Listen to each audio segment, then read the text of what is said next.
উলামায়ে কেরামদের হাতের ভিতরে হ্যান্ডকাপ লাগাইছে, আর নর্তকী বেশ্যাগুলিদের হাতের ভিতরে হ্যান্ডকাপ দেয় নাই, ফুলের মালা দিয়ে তাদেরকে জেলখানার সামনে দিয়ে ঘুরাইছে। ঠিক কিনা কথা বলে? এই জমিনে উলামায়ে কেরামদের হাতের ভিতরে হ্যান্ডকাপ দিয়ে উলামায়ে কেরামদেরকে হসপিটালের বেডে চিকিৎসা দেওয়া হয়, তাও হাতে হ্যান্ডকাপ। উলামায়ে কেরামদেরকে হসপিটালের ভিতরে অসুস্থ অবস্থায় রেখেছে, তারপরেও হাতে হ্যান্ডকাপ খুলে নাই। অথচ এই জমিনে নাস্তিক আর বেঈমান মুরতাদ যাদের নর্তকী দেখে, নাচ দেখে বাংলার মানুষগুলি বেঈমান হয়ে গেল, ঈমান হারা হয়ে গেল। ওদেরকে যখন ধরলো, ওদের হাতে হ্যান্ডকাপও নাই, বরং বিচার করার পরে বিচারপতিরা আবার ক্ষমা চায়।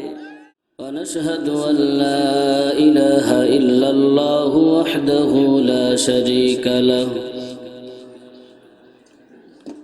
ونشهد أن سيدنا وسندنا ونبينا وحبيب ربنا وربنا ومولانا محمدا عبده ورسوله أما بعد فأعوذ بالله من الشيطان الرجيم بسم الله الرحمن الرحيم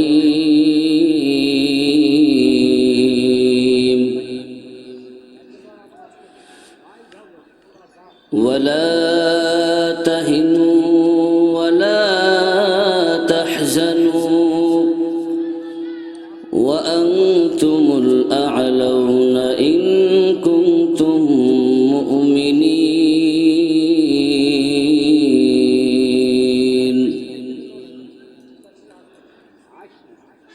صدق الله مولانا العظيم وصدق رسوله النبي الكريم ونحن على ذلك من الشاهدين والشاكرين والذاكرون والحمد لله رب العالمين قال النبي صلى الله عليه وآله وسلم أفضل الجهاد كلمة حق عند السلطان جائر أو كما قال النبي عليه الصلاة والسلام وقال الله تعالى في شان حبيب إن الله وملائكته يصلون على النبي يا أيها الذين آمنوا صلوا عليه وسلموا تسليما ইনশাআল্লাহ ইসলাম এদেশের জমিনে খুব অল্প সময়ের ভিতরে কায়েম হবে। ঠিক কিনা বলেন? আপনাদের এই হুঙ্কার, আপনাদের এই জজবা, যদি আপনাদের এই কণ্ঠর আওয়াজটা যদি দিল থেকে হয়, আমি বলতেছি বাংলাদেশের জমিনে ইসলামী হুকুমত কায়েম হতে বেশি সময় নাই। কথা ঠিক কিনা বলেন? অলরেডি চেয়ারের পায়াতে কিন্তু গুনে ধরছে। কথা বুঝছেন তো? সব কথা ডাইরেক্ট বলা যায় না, কিছু কথা ইশারায় বুঝতে হয়। অলরেডি চেয়ারের পায়াতে কিন্তু ঘনে ধরছে, লাড়া দেওয়া শুরু হয়ে গেছে। এই বাংলার জমিন নয়, পৃথিবীর জমিনে ইসলামকে কটাক্ষ করে, কোরআনকে মাইনাস করে পৃথিবীর জমিনে কেউ টিকতে পারে নাই। এই জমিনের কোনো টাকলা ফাকলা টিকতে পারবে না। ইনশাআল্লাহ এদেশে ইসলামী হুকুমত কায়েম হবে খুব অল্প সময়ে। জোরে বলেন ইনশাআল্লাহ। আমার ভাইরা, আল্লাহ রাব্বুল আলামিন মুমিনদের ডাক দিয়ে বলেন, তোমরা যারা মুমিন হয়েছো, তোমরা যারা ঈমান এনেছো, তোমাদের দিলের ভিতরে কোনো ভয় নাই, তোমাদের দিলের ভিতরে কোনো পেরেশানি রাখার দরকার নাই, কারণ আল্লাহ রাব্বুল আলামিন বলেন দুনিয়ার জমিনে কারো হাতে বিজয়ের চাবিকাঠি নাই, দুনিয়ার জমিনের কারো হাতে বিজয়ের মালা নাই। বিজয়ের মালা একমাত্র কার হাতে? আরো জোরে বলেন। আল্লাহ বলেন ওয়ালা তাহিনু ওয়ালা তাহজানু ওয়া আনতুমুল আ'লাউনা ইন কুনতুম মুমিনিন।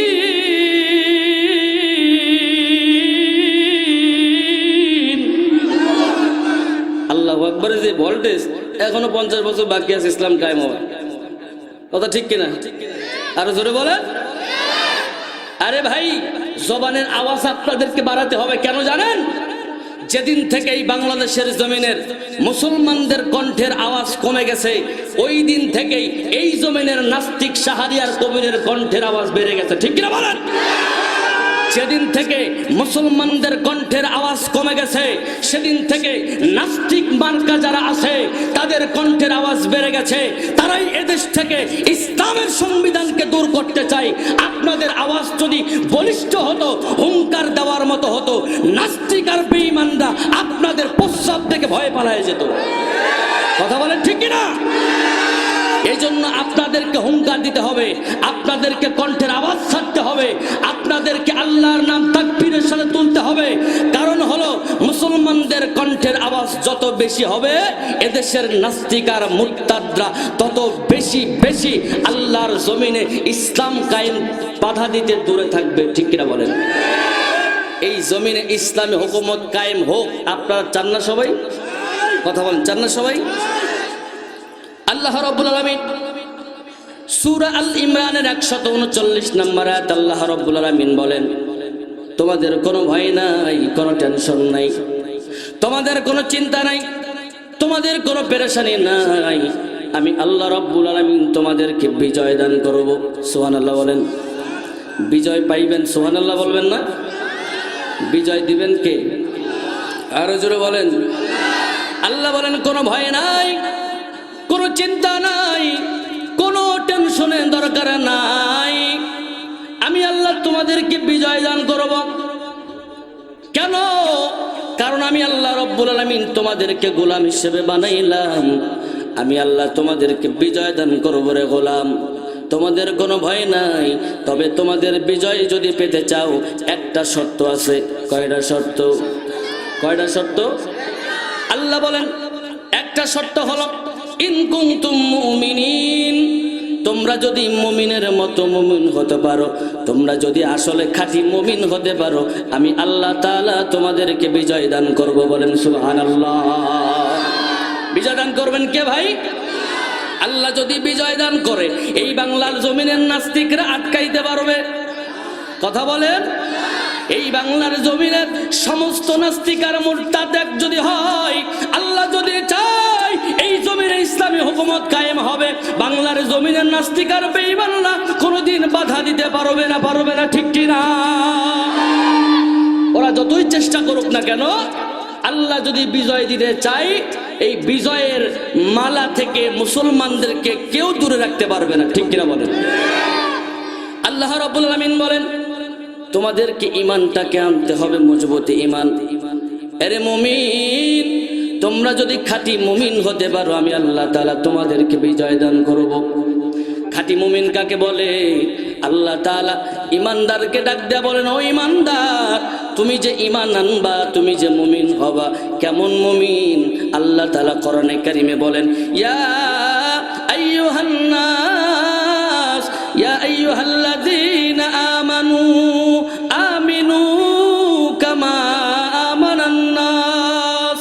হে ইমানদার, হে ইমানদার, তোমার ইমানটাকে মজবুত করে নাও।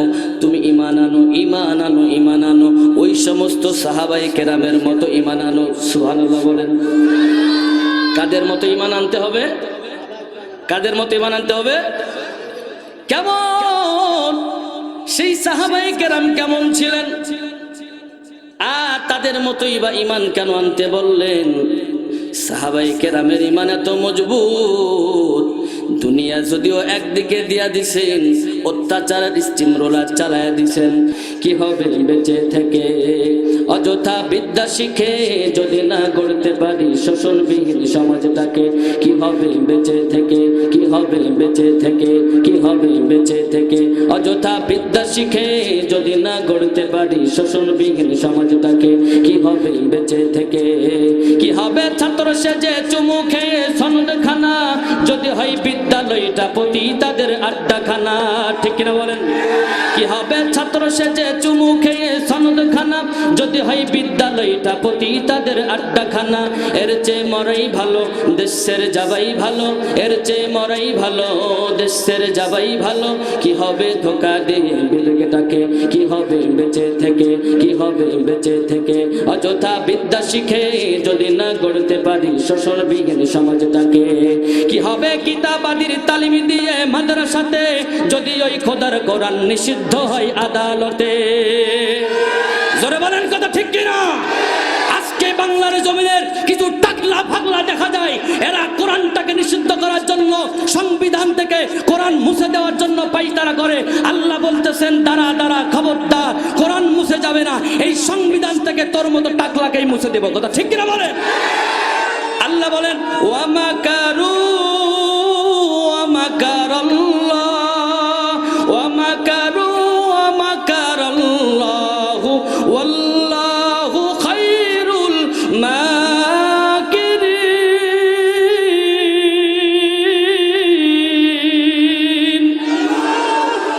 সব কৌশল কার হাতে?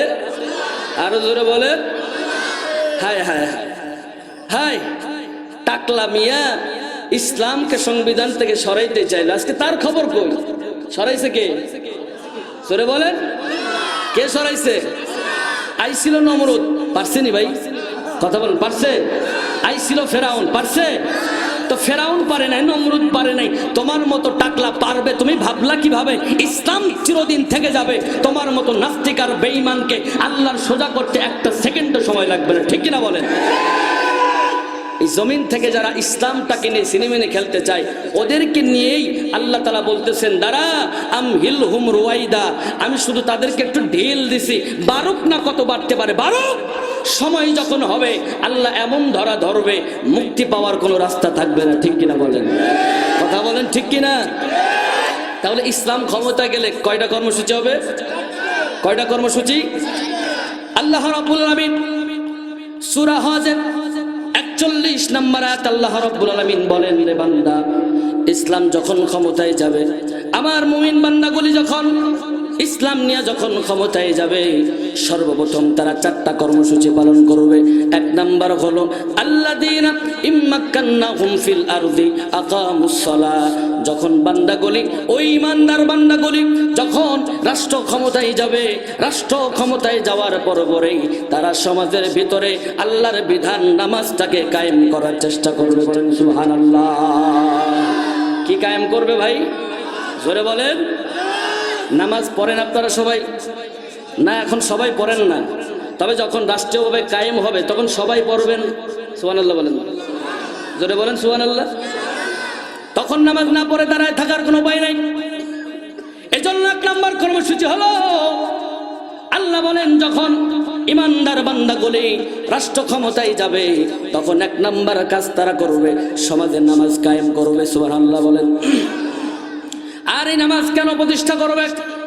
আল্লাহ ভিন্ন আয়াতে বলেন, ইন্নাস সালাতা তানহা আনিল ফাহশাই ওয়াল মুনকার। আল্লাহ বলেন নিশ্চয়ই নামাজি পারে সমস্ত অন্যায় কাজ থেকে বান্দাকে ফিরায় রাখতে। বলেন সুবহানাল্লাহ। নামাজ কায়েম করবে কে? নেতারা না কর্মীরা? জোরে বলেন। আপনাদের এলাকায় নেতা আছে না নাই? আরো জোরে বলেন। ভয় যাদের লাগে তারা চুপ থাকেন, যারা সাহসী তারা জোরে বলেন। নেতা আছে না নাই? আর জোরে বলেন আছে না নাই? নেতা যদি নামাজি হয়, কর্মীও নামাজি হবে, ঠিক কিনা বলেন? আর নেতা যদি দাঁড়ায় প্রস্রাব করে, কর্মীও দাঁড়ায় প্রস্রাব করবে। নেতা যদি গাঞ্জাখোর হয়, কর্মীও তো গাঞ্জাখোরি হবে। কথা বলেন ঠিক কিনা? আর নেতা যদি নামাজি হয়, নেতার পিছন পিছনে কর্মীরাও নামাজি হয়ে যাবে। বলেন সুবহানাল্লাহ। আমাদের বর্তমানের ম্যাক্সিমাম মেজরিটি পার্সেন্ট নেতারা এরা নামাজ তো পড়বে দূরের কথা, যারা নামাজ পড়ে তাদের পিছনে কাঠি লাগায়। ঠিক কিনা বলেন? জোরে বলেন ঠিক কিনা? আমি কোন নেতার বিরুদ্ধে না, তবে যে বেনামাজি তাকে কিছু নসিহত করতেছি। ঠিক কিনা বলেন? আমার ভাইরা, আল্লাহ বলে মুমিন বান্দাবান্দি যখন আল্লাহর গোলাম হয়ে যায়, তখন দুনিয়ার কালো কোন রক্তচক্ষুকে ভয় পায় না। একমাত্র আমার আল্লাহর ইবাদতটা কোন দিকে, সেদিকেই মুমিন বান্দাবান্দি দৌড়াই। কথা ঠিক কিনা? মুমিন বান্দাবান্দি একমাত্র ভয় করে কাকে? এই জন্য ইসলাম ক্ষমতায় যাওয়ার পরে এক নম্বর কাজ হবে নামাজ কায়েম করা। নামাজ যখন সমাজের ভিতরে কায়েম হয়ে যাবে, সর্বস্তরে যখন নামাজ প্রতিষ্ঠিত হয়ে যাবে, যখন ইউনিয়ন পরিষদের চেয়ারম্যান যখন নামাজ আদায় করবে, কোন কর্মী মারা গেলে ইউনিয়ন পরিষদের চেয়ারম্যান যে যখন জানাজা পড়াবে, বলেন তো ওই ইউনিয়ন পরিষদের চেহারাটা ভালো হবে না খারাপ হবে? জোরে বলেন না কেন? ওই ইউনিয়ন পরিষদ থেকে চালের বস্তা গুম হবে না? ঠিক কিনা? ওই ইউনিয়ন পরিষদ থেকে গরিবের টিন কোনোদিন হারায়া যাবে না। ওই ইউনিয়ন পরিষদ থেকে গরিবের পায়খানা কেউ খাবে না। আর যদি ইউনিয়ন পরিষদের নেতা যদি গাঞ্জাখোর হয়, ইউনিয়ন পরিষদের নেতা যদি বেনামাজি হয়, বেআমলি হয়, বেয়াদব মার্কা হয়, তাহলে ওই ইউনিয়ন পরিষদের একটা আমানতও কোনোদিন ঠিক থাকবে না। আমি কারো নাম ধরে বলছি, যার চরিত্র হের লগে মিলবে এই তো এই অপরাধে। ঠিক কিনা? আপনি ভালো হয়ে যান, বাস আপনার প্রশংসা আমি হুজুরই করবো। ঠিক কিনা বলেন? আমার ভাইরা, এক নাম্বার কাজ করবে কি? নামাজ কায়েম করবে। ইউনিয়ন পরিষদের পার্লামেন্ট অফ মেম্বারগুলিকে নিয়ে যখন নামাজ আদায় করবে, তখন চরিত্রগুলি সুন্দর হয়ে যাবে। পবিত্র সুন্দর অবস্থায় যখন ওই ইউনিয়ন পরিষদের নামাজের একটা চিত্র দেখা যাবে, আল্লাহ রহমত ওই ইউনিয়ন পরিষদের ভিতরে আসবে। সুবহানাল্লাহ বলেন। আসবে না ভাই? আসবে না? আল্লাহ রহমত আসবে। দুই নাম্বার কর্মসূচি ওয়াতুজ যাকাত। আল্লাহ বলেন যখন ইমানদাররা ক্ষমতায় যাবে, ক্ষমতায় যাওয়ার পরে দুই নম্বর কর্মসূচি পালন করবে, তারা সমাজের সর্ব সেক্টরে যাকাত প্রতিষ্ঠিত করে দেবে। বলেন সুবহানাল্লাহ। যাকাত ভিত্তিক অর্থ ব্যবস্থা চালু করবে, সুদ ভিত্তিক অর্থ ব্যবস্থাকে ডিরেক্ট ফরমিট করে দেবে। সুবহানাল্লাহ বলেন। যাকাত ভিত্তিক অর্থ ব্যবস্থার দরকার আছে না নাই? জোরে বলেন আছে না নাই? আমাদের সমাজের হালাত, যে ব্যক্তি গরিব সে দিনের দিনে গরিবই হইতেছে, আর যে ধনী সে রাতারাতি আঙ্গুল ফুলে কলা গাছ। ঠিক কিনা? এই সুদ ভিত্তিক অর্থ ব্যবস্থা এটা মুমিন মুসলমানদের জন্য গজব, আর যাকাত ভিত্তিক অর্থ ব্যবস্থা এটা মুমিন মুসলমানদের জন্য রহমত। সুবহানাল্লাহ বলেন। আল্লাহ বলেন আহাল্লাল্লাহুল বাইআ ওয়া হাররামার রিবা। আমি আল্লাহ তাআলা ব্যবসাকে হালাল করে দিলাম, সুদটাকে হারাম করে দিলাম। ব্যবসাকে কি করলাম? আর সুদকে কি করলাম? আর আমরা এখন উল্টা বানাই নিছি, সুদকে বানাইছি হালাল, ব্যবসাকে বানাইছি হারাম। ঠিক কিনা বলেন? এই এক্সাম্পল একটা দেই। একজন গেছে তার মেয়ের বিয়ে দিবে, তো ছেলে দেখার জন্য গেছে। বলে ছেলে কি করে? বলে ছেলে একটা হালাল ব্যবসা করে। কি ব্যবসা? বলে ছেলে একটা চায়ের দোকান আছে, পাশাপাশি মুদির ব্যবসাও করে, সুন্দরভাবে দোকান চালাই, রোজগার যা হয় এ দিয়ে তার সংসার চালানোর ক্ষমতা আছে। তুমি যদি চাও তো মেয়েটার বিয়ে তার সাথে দিতে পারো। অমনি মেয়ের বাবা শোনার সাথে সাথে নাক একটা কি যে টান দিছে, চায়ের দোকানের লগে মেয়ের বিয়ে দিব হবে না, বাস ক্যান্সেল। অন্য জায়গায় গেছে, যাওয়ার পরে শুনছে যে এই ছেলেটা, এই বেচারা বিদেশ ছিল, টাকা যা জমায় আনছে, এখন এলাকায় ছাইরা দিছে। 1000 টাকা দিয়েছে 1 মাসের জন্য, 1 মাস পরে ফেরত দেবে 1200 টাকা। কয় টাকা? এখন শুনছে যে ছেলের পুঁজি মাত্র 10 লাখ টাকা নিয়ে এই ব্যবসায় লাগিয়ে পড়ছে। এখন মেয়ের বাপ তো বেজায় খুশি, ওরে খোদা আজকে 10 লাখ, কালকেই তো 20 লাখ, এই ছেলের সাথে মেয়ের বিয়ে দিতে হবে। ঠিক কিনা?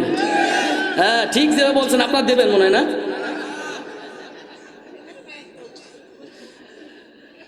হালাল খানেওয়ালা একটা ছেলে যদি চায়ের দোকানওয়ালা হয়, হালাল যদি ইনকাম হয়, ওই হালাল ইনকামের বরকত আল্লাহ এমন ভাবে দান করবে।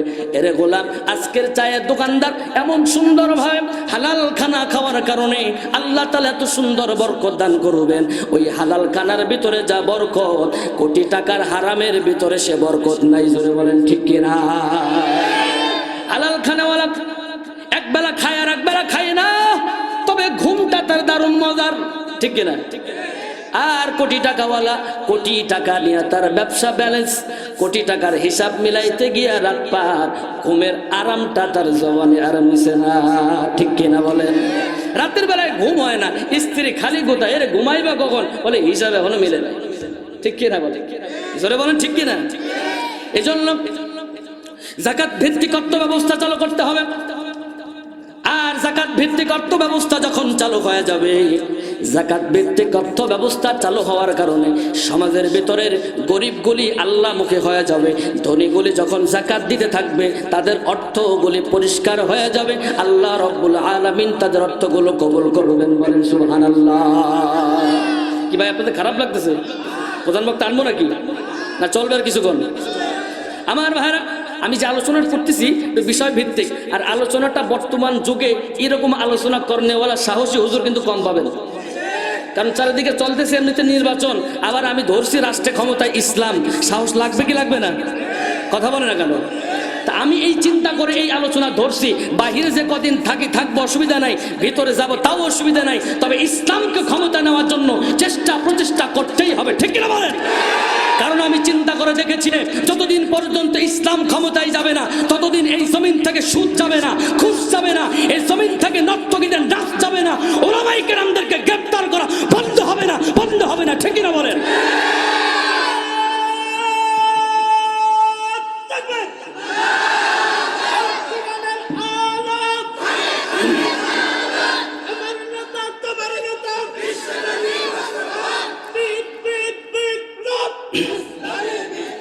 আলহামদুলিল্লাহ। তাহলে ইসলামকে ক্ষমতায় নেওয়ার জন্য মুসলমানরা চেষ্টা করতে হবে। কাদের চেষ্টা করতে হবে ভাই? আরো জোরে বলেন, কাদের চেষ্টা করতে হবে? মুসলমানদেরকে চেষ্টা করতে হবে। আর ইসলাম ক্ষমতায় যখন যাবে, এই দেশের ভিতরে যে শান্তি আসবে, গোটা দেশটা একটা জান্নাতি পরিবেশ হয়ে যাবে। বলেন সুবহানাল্লাহ।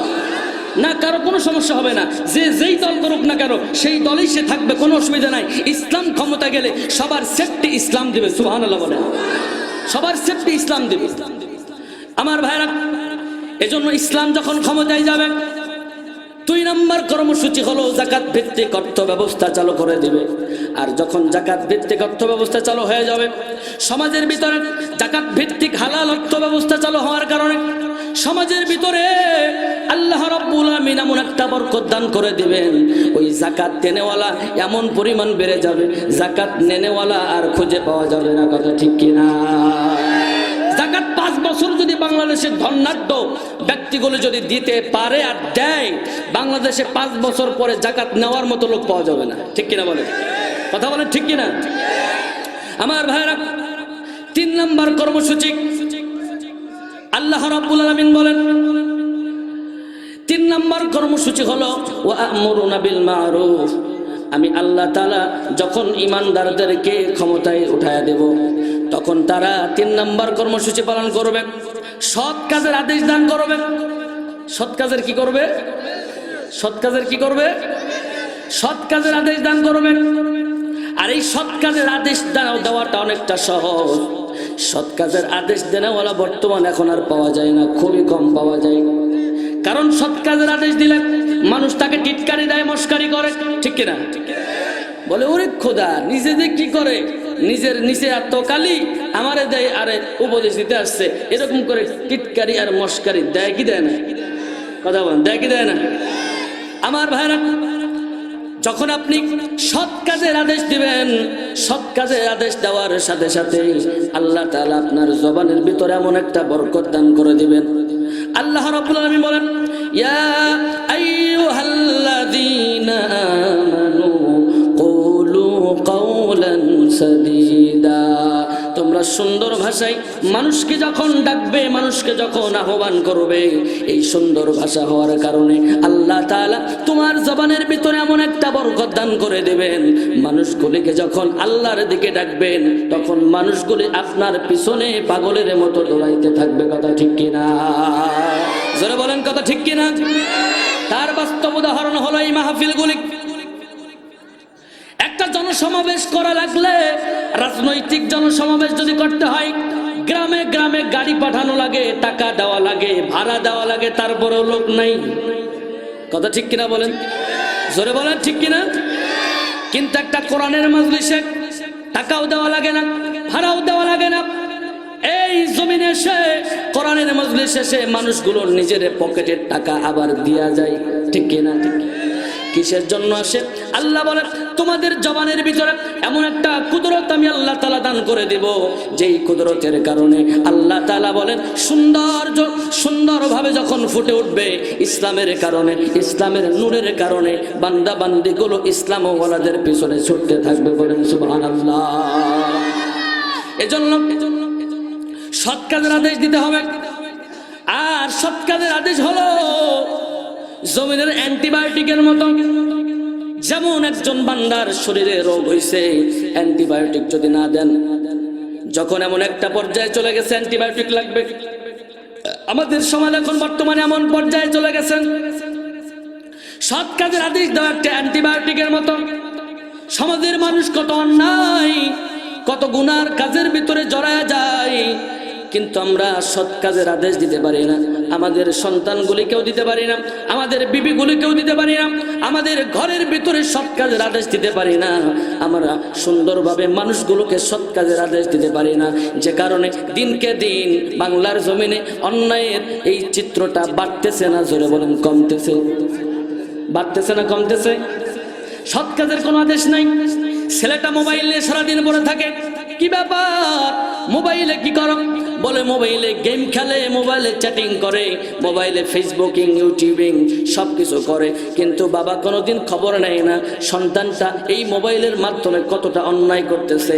সন্তানকে উপদেশ দেয় না, সন্তান তোমার তো এখন কোরআন শেখার বয়স, তোমার তো এখন দিন শেখার বয়স, তোমার তো এখন উলামায়ে কেরামের সংস্পর্শে যাওয়ার বয়স, তুমি এখন মোবাইল চালাইতে পারবে না, তোমার মোবাইল চালানোর দরকার নাই। তুমি মোবাইল না চালাইয়া আল্লাহর কোরআনটাকে খুলে খুলে দেখো, তাহলে বলেন ওই সন্তানের চরিত্রটা গঠন হবে কি হবে না? হবে না ভাই? কিন্তু আমরা তা করি না।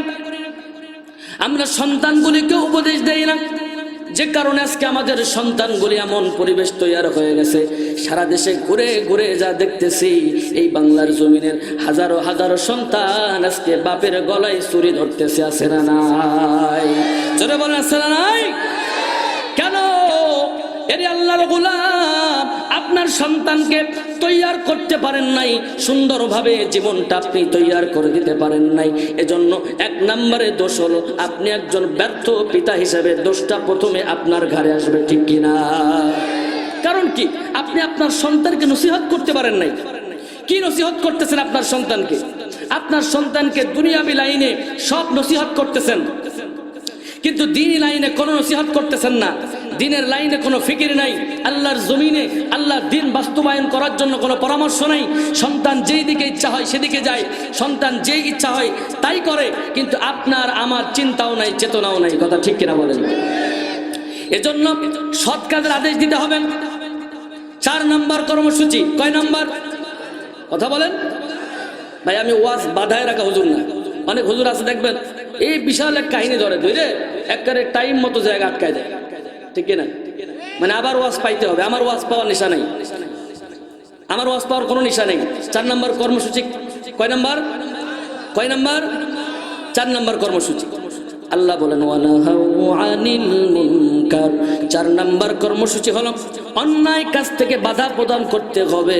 সৎ কাজের আদেশ দিলেই হবে না, বান্দা তোমাকে অন্যায় কাজ থেকে মানুষগুলোকে ফিরাইতে হবে। কথা ঠিক কিনা? এবার লাগবে একটু ভেজাল। কি ভেজাল? সৎ কাজের আদেশ দিবেন, কোন শত্রু তৈয়ার হবে না। নামাজ পড়তে বলবেন, শত্রু তৈয়ার হবে না। জিকির করতে বলবেন, শত্রু তৈয়ার হবে না। হজ করতে বলবেন, শত্রু তৈয়ার হবে না। যাকাত দিতে বলবেন, শত্রু তৈয়ার হবে না। আপনি হালাল খাইতে বলবেন, শত্রু তৈয়ার হবে না। তবে যখনই বলবেন সুদ খাবি না, তখনই শত্রু তৈয়ার হবে। ঠিক কিনা? জোরে বলেন। আপনি হালাল খাইতে বলবেন 100 বার, কিন্তু শত্রু তৈয়ার হবে না। কিন্তু একবার বলবেন খবরদার সুদ খাবি না, অমনি ওই ব্যক্তি আপনার শত্রু হয়ে যাবে। ঠিক কিনা বলেন? এজন্য সৎ কাজের আদেশ দেওয়া খুব সহজ, কিন্তু অন্যায়ের বাধা দেওয়া খুব কঠিন। ঠিক কিনা বলেন? এরে আল্লাহর গোলাম, এজন্য অন্যায়ের বাধা প্রতিদান করতে হবে। আমাদের সমাজে কিছু আল্লাহওয়ালা বুজুর্গ, তারা চিন্তা করে আমি নামাজ পড়বো, রোজা করবো, যাকাত দেব, হজ করব, আমার অন্যায়ের প্রতিবাদ করার দরকার নাই। আল্লাহ রাব্বুল আলামিন একবার হযরতে জিবরাইল আলাইহিস সালাতু ওয়াস সালামকে বললেন, জিবরাইল যাও কওমে লূত জাতিকে তুমি ধ্বংস করে দাও। কি করে দাও? কি করে দাও? আপনারা ঘুমায় গেছেন ভাই? কি করে দাও? কওমে লূত জাতিকে ধ্বংস করে দাও। আল্লাহর হুকুমে হযরতে জিবরাইল আল্লাহর হুকুমে কওমে লূত জাতিকে ধ্বংস করার জন্য জমিনে আসলেন। জমিনে এসে দেখে আল্লাহর এক বান্দা বিশাল জুব্বা গায়ে, লম্বা লম্বা দাড়ি, সুন্দরভাবে আল্লাহ তাআলার ইবাদত করতেছে। নামাজের কোনো অভাব নাই, জিকিরের কোনো অভাব নাই, হুজরাখানায় বসে বসে আল্লাহকে ডাকতেছে। কারে ডাকে? আর জোরে বলেন, কারে ডাকতেছে? অমনি জিবরাইল আলাইহিস সালাতু ওয়াস সালাম জমিন থেকে রিটার্ন আল্লাহর কাছে যাইয়া বলে, মাবুদ তুমি কোন জাতিকে তুমি ধ্বংস করার কথা বললা? এই কওম জাতিকে দেখে আমি অবাক হয়ে গেলাম। এই জাতিকে কেন তুমি ধ্বংস করার কথা বললা? আল্লাহ বললেন, ও জিবরাইল তুমি কেন করে আসলা? জিবরাইল আলাইহিস সালাতু ওয়াস সালাম বলেন, আল্লাহ আপনার হুকুম পাইয়া ওই কওমে লূত জাতিকে ধ্বংস করার জন্য জমিনে আসলাম। আমি জমিনে এসে দেখি এক বুজুর্গ আল্লাহ আপনার জিকিরে মগ্ন, আপনার ইবাদতে মগ্ন। আমি চিন্তা করলাম এমন বুজুর্গ থাকা পরেও সমাজ তো নষ্ট হতে পারে না, এমন বুজুর্গ থাকা সত্ত্বেও সমাজ তো ধ্বংস হতে পারে না। আল্লাহ রাব্বুল আলামিনকে বিষয়টা জানাই, আল্লাহ এমন বুজুর্গ থাকা পরেও কেন তুমি সমাজটাকে ধ্বংস করে দিতে চাও? কওমে লূতকে তুমি ধ্বংস করে দিতে চাও? আল্লাহ বলেন, জিবরাইল যাও, যে বুজুর্গকে দেখে তুমি ফিরে আসছো ওই বুজুর্গকে আগে ধরো, তারপরে জমিনটা উল্টাও। ঠিক কি বলেন? জিবরাইল আলাইহিস সালাতু ওয়াস সালাম বলেন, আল্লাহ যাকে দেখে ঘুরে আসলাম, জমিন ধ্বংস করলাম না, আপনি বলতেছেন তারে আগে ধরো, এরপরে জমিনটা উল্টায় দাও। আল্লাহ কারণ কি? আমার আল্লাহ রাব্বুল আলামিন বলেন, ওই আল্লাহর ওলি সমাজের ভিতরে বসবাস করছে, সমাজের ভিতরে নামাজ আদায় করেছে, জিকির করেছে, তাসবিহ তাহলিল করেছে, কোনো ইবাদতের কোনো ত্রুটি নাই, চেহারার ভিতরে সুন্নতের কোনো অভাব নাই। কিন্তু সমাজের ভিতরে সুদের ব্যবসা হরহ চলেছে। উলামায়ে কেরামদের হাতের ভিতরে হ্যান্ডকাপ লাগাইছে, আর নর্তকী বেশ্যাগুলিদের হাতের ভিতরে হ্যান্ডকাপ দেয় নাই, ফুলের মালা দিয়ে তাদেরকে জেলখানার সামনে দিয়ে ঘুরাইছে। ঠিক কিনা? কথা বলে। এই জমিনে উলামায়ে কেরামদের হাতের ভিতরে হ্যান্ডকাপ দিয়ে উলামায়ে কেরামদেরকে হসপিটালের বেডে চিকিৎসা দেওয়া হয়, তাও হাতে হ্যান্ডকাপ। উলামায়ে কেরামদেরকে হসপিটালের ভিতরে অসুস্থ অবস্থায় রেখেছে, তারপরেও হাতে হ্যান্ডকাপ খুলে নাই। অথচ এই জমিনে নাস্তিক আর বেঈমান মুরতাদ যাদের নর্তকী দেখে, নাচ দেখে বাংলার মানুষগুলি বেঈমান হয়ে গেল, ঈমান হারা হয়ে গেল। ওদেরকে যখন ধরলো, ওদের হাতে হ্যান্ডকাপও নাই, বরং বিচার করার পরে বিচারপতিরা আবার ক্ষমা চায়। কথা বলা ঠিক না? বিচার দুনিয়ার জমিনে না হলেও ওই জমিনে হবেই হবে। কথা বলেন ঠিক না? আমরা শুধু আল্লাহর দিকে তাকায় আছি। আল্লাহ বলতেছেন, আমহিলহুম রুয়াইদা, কুরবানি ছাগলে যেমন মোটা তাজা করো না, বাড়িতে একটু খাইলে কি আপনারা মারেন? কথা বল, মারেন? 1 কেজি চাউল খায় বলছে, মারেননি কেন? কুরবানি ছাগল। কিসের ছাগল? হষ্টপুষ্ট হোক, তাজা হোক, এটা কুরবানি ছাগল, এরে মারা যাবে না। আল্লাহ বলতেছেন, ঠিক আমিও তোদেরকে এরকম করে বাড়াইতেছি। বার কত বাড়বে? তুই যতই বাড়বি ফেরাউনের মতো বাড়তে পারবি না। ঠিক কিনা বলেন? জোরে বলেন, কত ঠিক কিনা? তুই যতই পারবি নমরুদের মতো বাড়তে পারবি না, কথা ঠিক কিনা বলেন? তুই যতই পারবি হামান, কারুন আর ওই ফেরাউন আর উতবা সাইবা মুগিরার মতো বাড়তে পারবি না। এই জমিনে যতই পারবি, আল্লাহ রাব্বুল আলামিন বলেন সময় হলে কুরবানি ছাগলের মতো ধরবো, জবাই করব, আর এই জমিন ছাড়া করবো, কথা ঠিক কিনা বলেন? সমাজ থেকে মনে হয় এদের একেবারে বাপের পৈতৃক সম্পত্তি, আমরা একেবারে এই দেশে ভাড়াটিয়া থাকি, ঠিক কিনা? কথা বলেন ঠিক কিনা? দেশটা নয়তো কারো বাপের ভিটা, করবে মন চাহিলেই যখন যেটা। দেশটা নয়তো কারো বাপের ভিটা, করবে মন চাহিলেই যখন যেটা।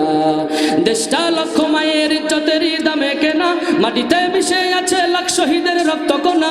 দেশটা লক্ষ মায়ের ইজ্জতের দামে কেনা, মাটিতে মিশে আছে লাখ শহীদের রক্ত কেনা। তবে কেন অভ্যাস হলো বিদেশিদের চরণ চাটা, ঠিক কিনা? ঠিক কিনা? আরো জোরে বলেন ঠিক কিনা?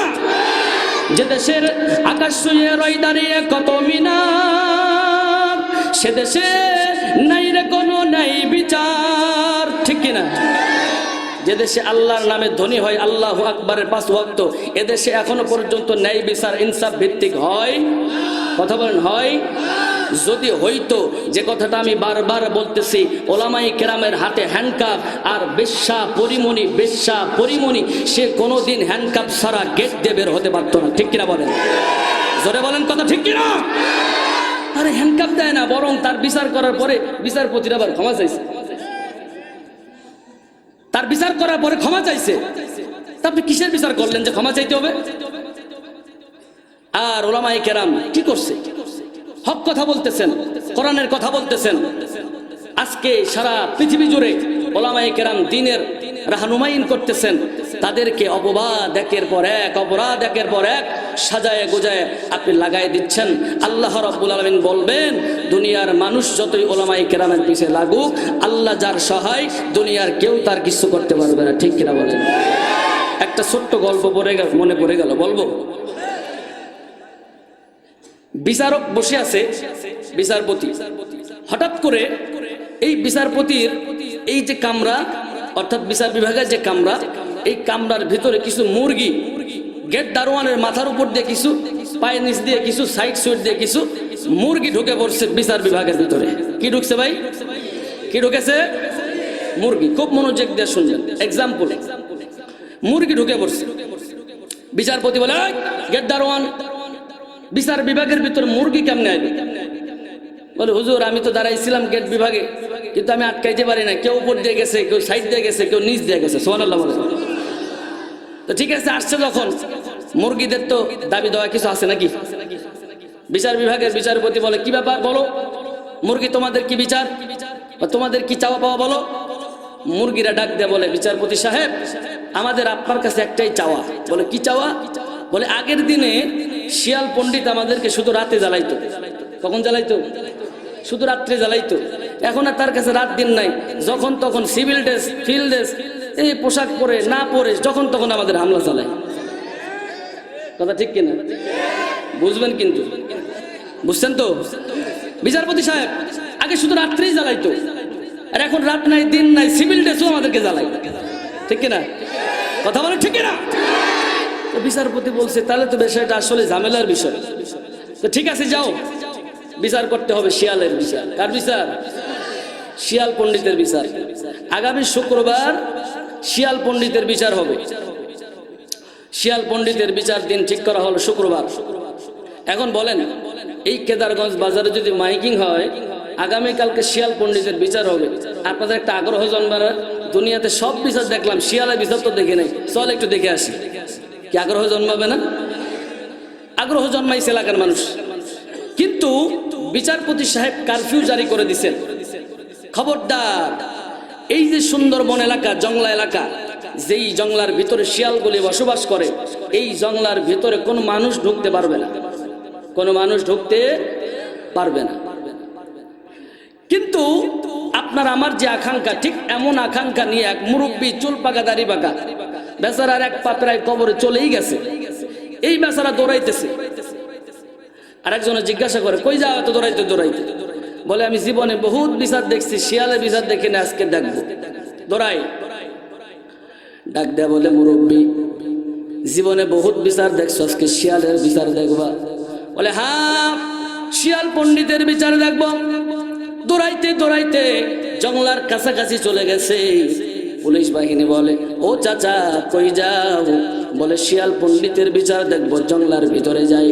বলে এলাও নাই, জঙ্গলার ভিতরে যাওয়া যাবে না। চাচা তুমি বাহিরে বসো, শিয়াল পণ্ডিতের বিচার কানে শুনবা। এখন বলেন বাংলার জমিনে কখন কার বিচার হয়ে যায়? কানে শোনা যায়, চোখে দেখা যায় না। কথা বলেন ঠিক কিনা?